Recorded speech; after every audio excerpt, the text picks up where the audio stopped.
It's time. I'm pretty sure it's episode 48. Mark Watson, international sporting commentator, contributor, broadcaster, and swimmer, who is in Samoa at the moment for a 4K series, and this is day after day after day. So thank you so much for joining us as we ATM Apologise to me, Watto. Yep, morning to you. Up here in lovely Apia in Samoa, getting ready for a 4K little hammer session tomorrow afternoon, and then a following Thursday and then Friday. And so I'm just tapering, Martin. I'm just tapering. Okay. I've sort of done my own training plan. So, I'm just a coiled spring waiting to explode, Martin. Is it about winning or is it about participating for you? And I already know the answer to that because you've changed, mate. Oh yeah, no, look, I always say, look, I'm going to go out there and just swim in a setting and enjoy it. But look, I'll get on the start line. I'll go out hard. I'll look for a set of feet to try and get on and see where I end up. And look, I'm sure there'll be some very good swimmers here, and there'll be some swimmers that'll just be sort of in the middle of the pack, and I'll probably be somewhere in between, I would have thought. But, look, my daughter, she's 11 and a half, and she's swimming quite well. She's going to do the 2K, and I just thought it might be something, just give me a bit of a focus over winter. So, no, looking forward to it, mate. It should be good. And, maybe Saturday afternoon, and once it's all said and done, we might head along and watch Samoa take on Tonga in a pre-World Cup game. And we got the Tongan rugby team here at the moment, and just saw Charles Piutau, and what a reminder of just the journey that guy's been on. Highest paid rugby player in the world for a long time, and All Black career sort of cut slightly short, more because of, I think, external financial pressures and a whole lot of reasons. But maybe not treated as well by New Zealand rugby as perhaps he could have been. Football Ferns, success or not? Oh, definitely a failure, Martin. I don't think we can deny that. Look, I was talking to a friend of mine who's been manager of the men's team for a long time, and we were just sort of saying about how much resources been put into the women's team over the last 4 years at the expense of the All Whites. 38 odd games. We haven't won too many. Look, it was disappointing. We beat Norway. Great result. But suddenly we then dropped to the Philippines, who are awful, to be honest. If you look at what Norway did to them on Sunday night as well. And so it's interesting, isn't it, how our media just got to jump up and down because it's a women's team and can't criticise them, and have got to try and make out that, it was an emotional journey and, all this rubbish about getting on the journey. The reality is it was a failed campaign. Klimkova, she should resign, to be perfectly honest. Look, I thought we played really good patches against Switzerland. I think Switzerland were very nervy. I think they were very defensive orientated, and we played some really good football in that first 20 minutes, a much improved level of football than I saw in the first game, Martin. But, just giving away too many silly passes. I can't understand why we haven't got anybody that seems to be able to score goals. It's been a big problem for this Football Ferns team for a long time. Maybe an injection of youthful exuberance was what was required. But I think the same with the men's team is what I see in the women's team. Where is our ability to develop midfielders, this ability for players to feel comfortable on the ball and have time on the ball? Really, really disappointing. But look, I'll keep going back to what I said last week, though. I want to say this, though. I think the Women's FIFA World Cup in this country has been presented brilliantly. I think the crowds have been fantastic. It's a great tournament, whether New Zealand's in it or not. I encourage people to continue to go along and support these games. Agree entirely, and I think in some ways, just because, look, you and me work in the media, and so, we kind of take more notice of it probably than most other people, but the sycophantic coverage, the blanket coverage, the overwhelming goo coverage that it's had, I'm glad that aspect has finished. I'm not saying that I'm glad the Ferns are out, but that comes with that. And so now that the Ferns are out, hopefully these bozos in these newsrooms can actually do their jobs and report on the tournament, who are the best players, who are the best teams, that actually explained it in sporting terms for us. Because, the promotional puff pieces, they drive me crazy, mate. They absolutely do. There's not a single piece that has been written or presented since that defeat to Switzerland which outlines any of this stuff. And if you look at it in purely football terms, 6 times the budget of the All Whites. As you say, they've had 38 games, and the last year have won, 2 of those games against Vietnam, against Norway. I think the last one before that was the Philippines. A whole year where we haven't been able to put the ball in the net. Every time we've lost this year, 4-0 to the States, 5-0 to the States, to Argentina and everything else, we've had our giggly captain sit there and go, I'm so proud and everything, and the weather's lovely and the crowds have come out. This to me demeans the actual sporting side of women playing games in a professional environment, which, exactly the same as the men's, is all about the results that you achieve and nothing else. Yes, this is a great fillip for football, but mate, I'm just staring down the same barrel that rugby went through last year, where that New Zealand Rugby have failed the Black Ferns and failed New Zealand Rugby. They put $20-something million into this, thinking that if you throw money at something, all of a sudden crowds are going to come back and there's going to be mass interest. Well, we've seen that hasn't happened. And it's quite scandalous, actually, when you think of the amount of money that has been poured into this. There's another 6 managers at New Zealand Rugby managing women's rugby. For what, Mark? I'm turning on the TV and there's not a single person in the crowd. And I fear that the same thing is going to happen, that New Zealand football don't have a bloody clue, that all of these administrators are just there sucking up to FIFA and tickling butt here and hoping that they get another job over there. Are they actually going to do something concrete for the game in this country so that all the young girls, all the women that have actually watched this and gone, yeah, I'm inspired by that, do they have a pathway in the future? And I'll tell you what it's not. Here am I raving at you for a second, but I tell you what it's not. It's not this bollocks pay parity thing. Pay parity with who? What men get paid to play in this country, play football? The Phoenix guys live in a budget league where they hardly break even every year. Every other club player barely gets petrol money if that's what they want. Where is this money coming from to actually fund this, to pay for it, and to put this pay parity argument into a place where it can be actually rationally and reasonably discussed? But isn't it just terrifying though, Martin? You've just summed it up. You've heard me. I've been quite honest about it, about all of those issues you've just addressed. I think a lot of the standard of this women's football at this World Cup has been dreadful. I think some of the skills have been quite appalling. I expected more. In saying that, some of it's been excellent as well. But where is anybody saying this? Everybody is just so scared now to criticise anything women, to come out and say anything negative for being labelled. And therefore, we've basically lost our freedom of speech. And so, we've got rugby organisations spending money because they have to be seen to be doing it because the fear of some sort of ramifications from it.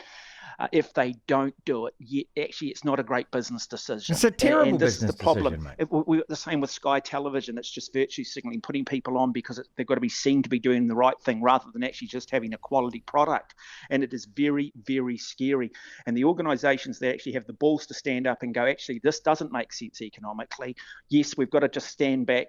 We understand the political pressure. We understand the women's rights movement. We understand this whole argument about years of oppression and all this other garbage we get thrown down our throat. At some point, just stand up and go, no, we're going to let it organically grow. We're going to slow down here and we're going to get the basics right first rather than just buying into or getting sold by a very left-wing media about what should be done.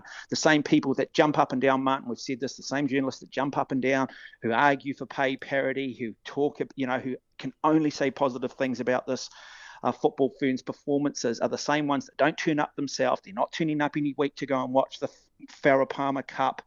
And at the end of the day, it's opportunity cost. What are we missing out on? Because politically, we're having our sort of, these sports organisations are having their hands forced in terms of where they've got to spend money and where they've got to put emphasis. It's not working. The market's not there. I'm not sure that the depth is there.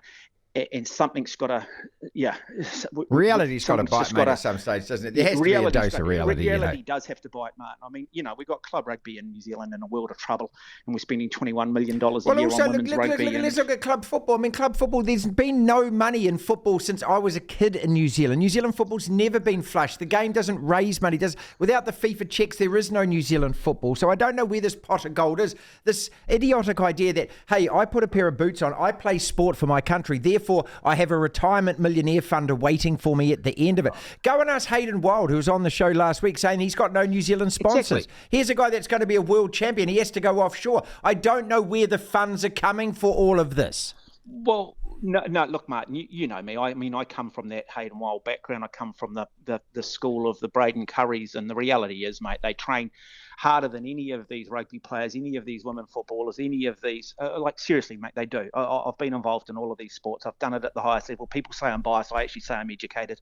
And the reality is, mate, these guys find a way of doing it. They're never putting their hand out. They know that if they don't perform, they don't get paid. But they actually do it for the love of it. They do it for the lifestyle. They do it because they want to wake up every day and challenge themselves.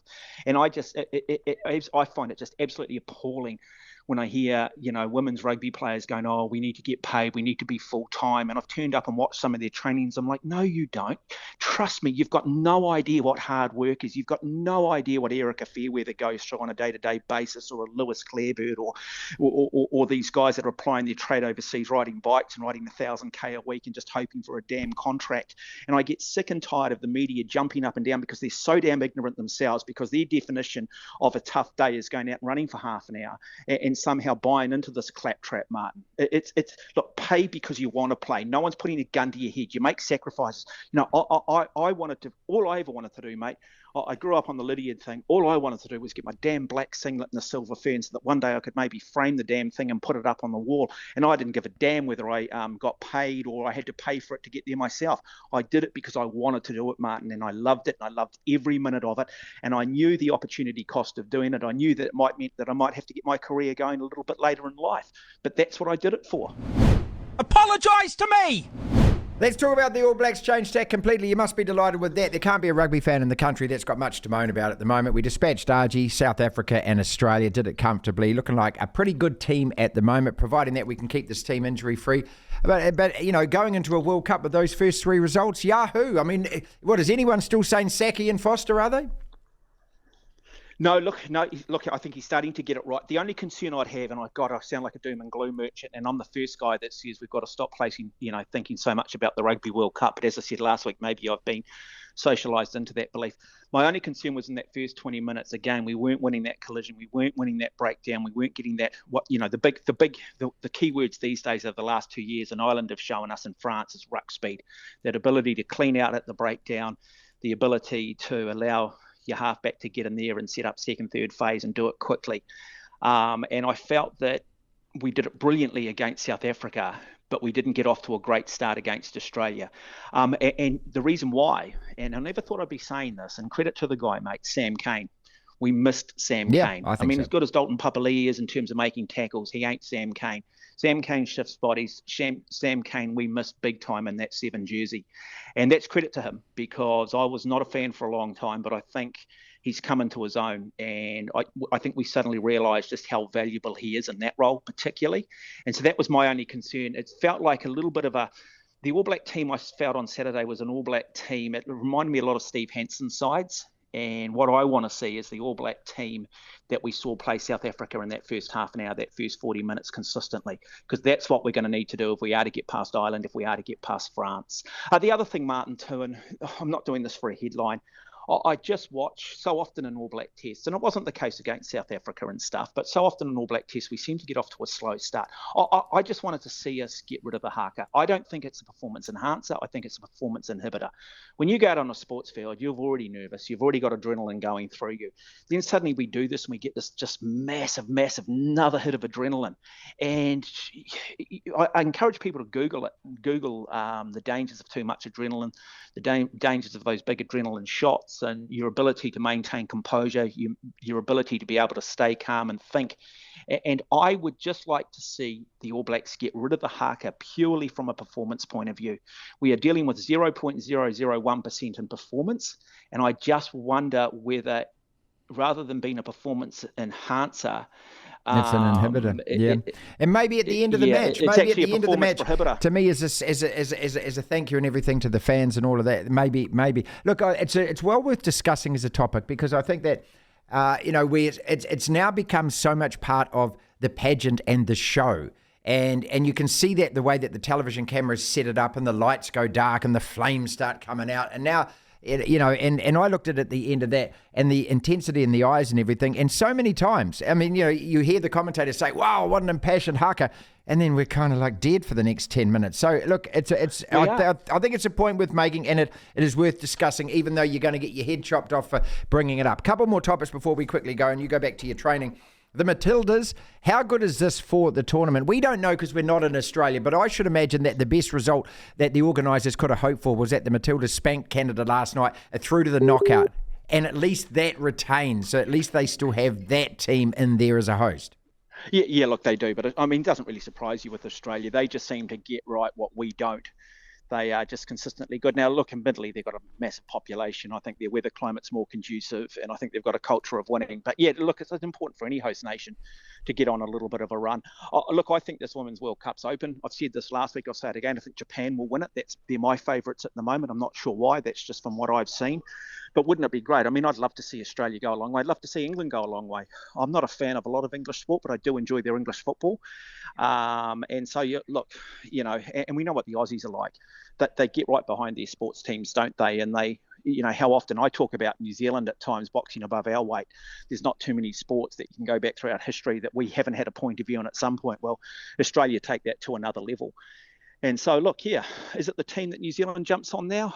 I'm not sure. I'm not sure what our second team is. I'm not sure that we'll ever endear ourselves to an Australian team. But, they needed the result they got, didn't they? They needed that result against Canada because they, like a lot of these teams coming in as sort of pre-tournament favourites, have looked a little bit shaky. Apologise to me!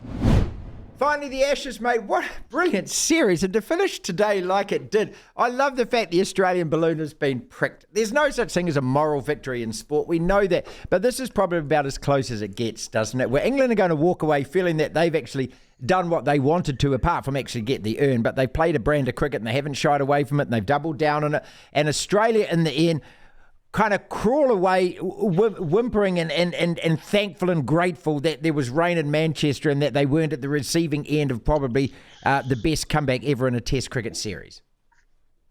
Oh, I mean, people didn't think that it could get much better than the 2005 series, I think it was. And this, this Bazball, it's here to stay, isn't it? Brendan McCullum had a vision. He said, look, I just want to get bums on seats. We need to make Test cricket the number one game. And we've discussed it. I mean, T20 cricket, yes, it's great, but it doesn't have any real weight to it. There's no real jeopardy if you lose. One day cricket seems to have just lost its way outside of a World Cup once every 4 years. So what have you got left?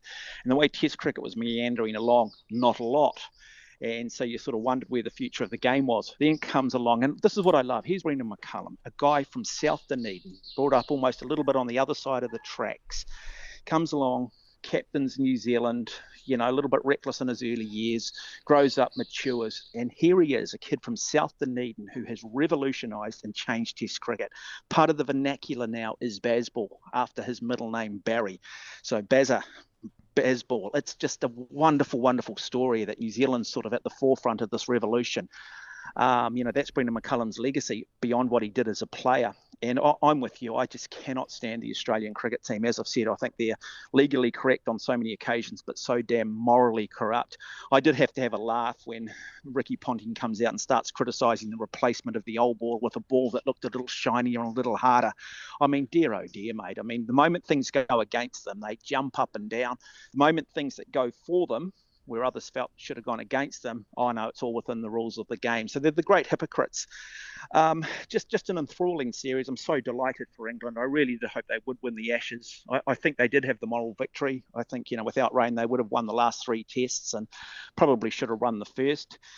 Australia will go away with the Ashes, but I think there's a lot of work to be done by the Australian team. They've just demonstrated again, they're very, very good at home, aren't they? But they're not so good overseas. And ironically, I think actually New Zealand's probably a better side playing away from home than perhaps Australia are. And they've got some decisions to make because Usman Khawaja is not getting any younger. David Warner, I mean, he's pretty much at the end of his career. So they're going to have to make that transition as well. What it does make, I mean, how excited are we going to be in 2 years' time from now, Martin, when England travel to Australia? Devlin. Tomorrow! And Queen's Park Rangers have won it! The platform.